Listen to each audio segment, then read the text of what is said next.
Rajpura black magic. अगर आपको horror story देखना अच्छा लगता है तो हमारे चैनल को सब्सक्राइब करें, लाइक करें और कमेंट में बताएं स्टोरी आपको कैसी लगी।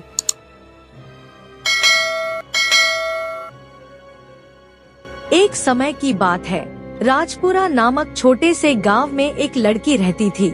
उसका नाम राधिका था। राधिका बहुत ही सुंदर और प्यारी थी, लेकिन उसके चेहरे पर हमेशा उदासी छाई रहती थी। लोग कहते थे कि राधिका पे किसी ने काला जादू किया है, जिसके कारण उसके जीवन में सुख और समृद्धि की कमी हो रही है। राधिका के माता पिता बहुत चिंतित थे। वे उसके लिए हर तरह का इलाज कराने की कोशिश कर रहे थे, लेकिन कोई फायदा नहीं हो रहा था। उन्होंने अंत में एक पंडित की सलाह ली और उन्हें राधिका की समस्या के बारे में बताया। पंडित ने जांच करने के बाद कहा, यह सब काले जादू की वजह से हो रहा है। किसी ने राधिका पर काला जादू किया है। राधिका के माता पिता ने आश्चर्य से पूछा, लेकिन कौन और क्यों करेगा ऐसा? पंडित ने बताया, किसी ने राधिका के खिलाफ जलन और ईर्ष्या का भाव रखा होगा। मैं इसका निवारण कर सकता हूँ, लेकिन इसके लिए मुझे कुछ समय लगेगा।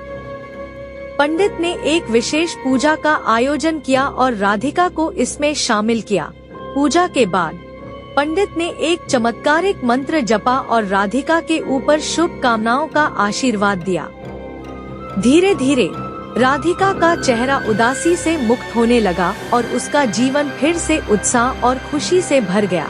लोग बदलाव को देखकर हैरान रह गए और उन्होंने पंडित की कुशलता को स्वीकार किया। इसके बाद से राधिका के जीवन में सुख और समृद्धि की बौछार गिरने लगी। उसके चेहरे पर फिर से मुस्कान आ गई और उसके माता पिता का दिल भी खुशी से भर गया। राजपुरा के लोग अब उसे सुखी राधिका के नाम से जानने लगे। इस कहानी से हमें यह सीखने को मिलता है कि किसी के खिलाफ जलन और ईर्ष्या करने का फल बहुत हानिकारक हो सकता है। इसलिए हमें दूसरों के साथ सहानुभूति और प्रेम के साथ रहना चाहिए।